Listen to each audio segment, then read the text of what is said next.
I think that the reason a lot of the Kamala Harris supporters get so upset when they see anti-Kamala social media posts is because they know wholeheartedly that what you are saying is true, and they just refuse to admit the truth to themselves. See, I don't get upset when I go on social media and I see somebody bashing Trump.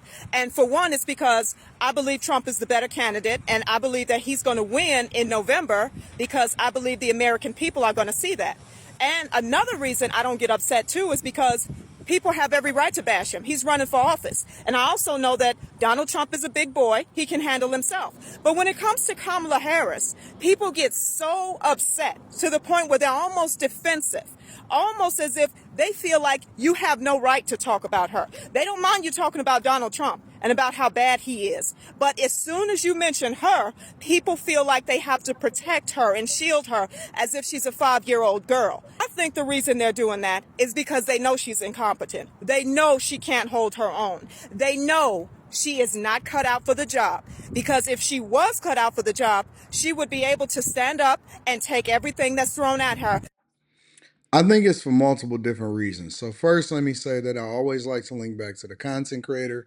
So thank you guys for sending me the content to react to. And that link will be down in the description. And then also make sure y'all tap into the Patreon link is in the description. And then T Chanley, 40% off your first order plus 20% off for life. And come and get your tickets to come and kick it with me in Atlanta and then Detroit this weekend and in November, December 14th, and we're going to get it popping.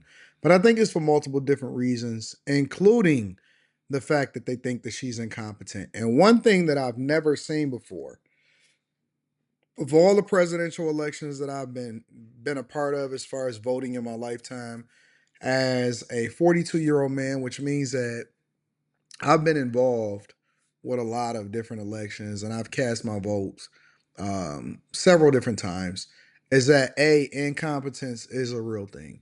And so you'll see people trying to justify or, get into why it makes sense or why she answered it the way that she answered it or whatever. Oh my God, maybe she just didn't want to. I don't go and defend Trump. I don't need to. Because I believe that the Trump team, which includes JD Vance, has ran a impressive, impeccable campaign.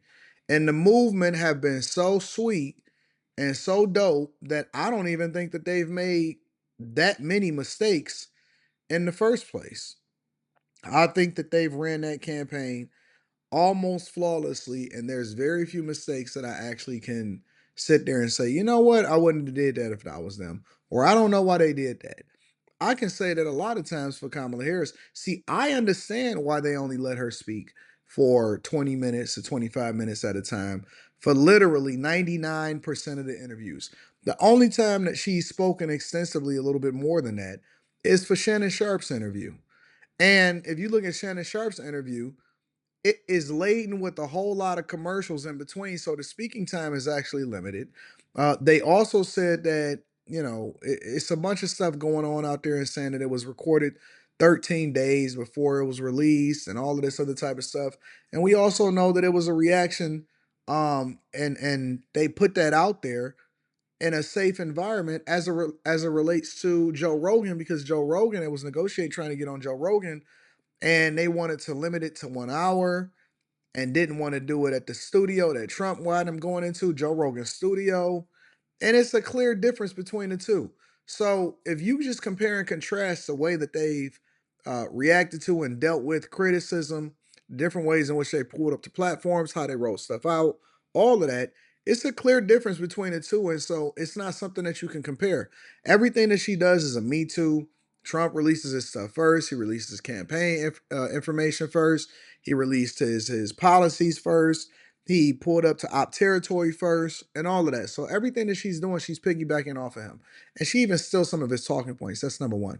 The second thing that I think is so obvious when it comes to Kamala Harris versus Trump is that she's a woman. And so by default, people are giving her grace as though she is not auditioning for the same job.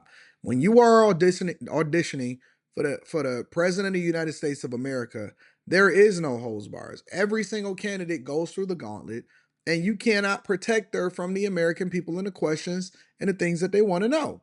And so this is a time, especially in the social media era, this is an unprecedented time in which she was given to us. So she was the selected candidate, not the earned candidate. She was not the person that ran through the primaries. And the person that she pushed out of office, now she's pushing him off the campaign trail and saying that, listen, we don't even want you to show up no more because people are comparing me to you. And I want to distance myself from you, even though she was a part of the whole administration, and things are coming out that's saying that she was difficult to work with, high turnover rate with her staff, and all of this type of stuff, right? It's almost like she's above criticism. You see what I'm saying? And so the same things that's supposed to apply across the board, which shows you that it's a gender thing. Even the justification of different men that's saying, I seen Michael Ealy, I seen BET held the whole thing, and BET is stupid too because they got, well, I'm not gonna get into that anyway, but these black platforms is dumb as hell.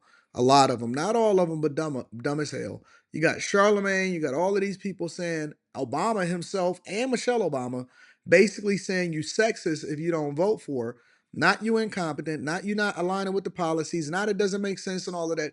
Either you get on code or not. Never seen this before in history. And so she has a lot of things working for her, but also working against her because the same way that she didn't take her reps, the same way that she's not able to answer questions, even though she's supposed to be the most qualified candidate. How? Y'all say her resume, but you still go through an interview process. And that for everybody. You don't just get the job off of your resume. You got to actually go in and speak to the successes and the failures and break down exactly how you'll be best for the job, and we can evaluate your record as a result of it, especially when you're going through President of the United States of America. Regular people every single day get vetted for the job, and she's being hand selected and then pushed up the corporate ladder, and she's not qualified for the job. It kind of reminds me of that supervisor that is dumb as a box of rocks, but somehow, some way he keep on navigating through the corporate ladder. Somehow he makes himself get up to CEO of the company, and you already know that, hey, it's just time to find another job because he's gonna tank this company. It's gonna throw it down. It's kind of like Stellantis. You know what I'm saying? Carlos Tavares and Stellantis. And so, this is the one time, especially with all of the different issues and immigration and the wars and the budget. I don't want this woman to have, that level of control to be able to veto the budgets and be able to oversee trillions of dollars of the American budget to determine whether or not we should send more money to Ukraine, or if we should let more migrants over into this country. I don't want a woman that continue to flip flop on issues and can't even admit when she's wrong. I don't want a woman who can't even really substantiate whether or not she's this or that or her real identity, but yet she leveraged everything that she can as far as the hue of her skin in order to get elected. Listen, this is one of the most important races in my lifetime, not for me, but for my daughter, for the people that comes after us. And I think that the people in the past absolutely dropped the ball when they tried to do, or when they were making decisions on what was going to affect us. Our great grandfathers, our grandfathers, all of that, they had the best opportunities, and not mine in particular, but I'm speaking in general. They had the best opportunities and the most freedom, and they chose wrong and they messed up, and they allowed for women to even be in this position in the first place. And so you can call it whatever you want, but I think that it's a movement that's basically saying you got to earn your keep, and you're not just going to be selected based off of a DEI hire. We do that in every other sector, but we're not going to do it when it comes to this election. And I'm very much expecting for Trump to wash this woman. I think that he is going to absolutely destroy her come election day, and it's going to make people think twice about who they try to put in front of you and push through the office in order to become the president of the United States of America. But that's just my prediction. I would love for you guys to give me your thoughts. I appreciate you. Again, make sure you tap into the Patreon. Link is in the description. Also, Teach Hanley, 40% off your first order, 20% off for life, and then get your tickets to come and kick it with me in person. Can't wait to read what you guys got to say inside of the comments. I love you. I appreciate you. And you let me know whether or not this woman is completely incompetent. I'm going to holler at you later. Peace.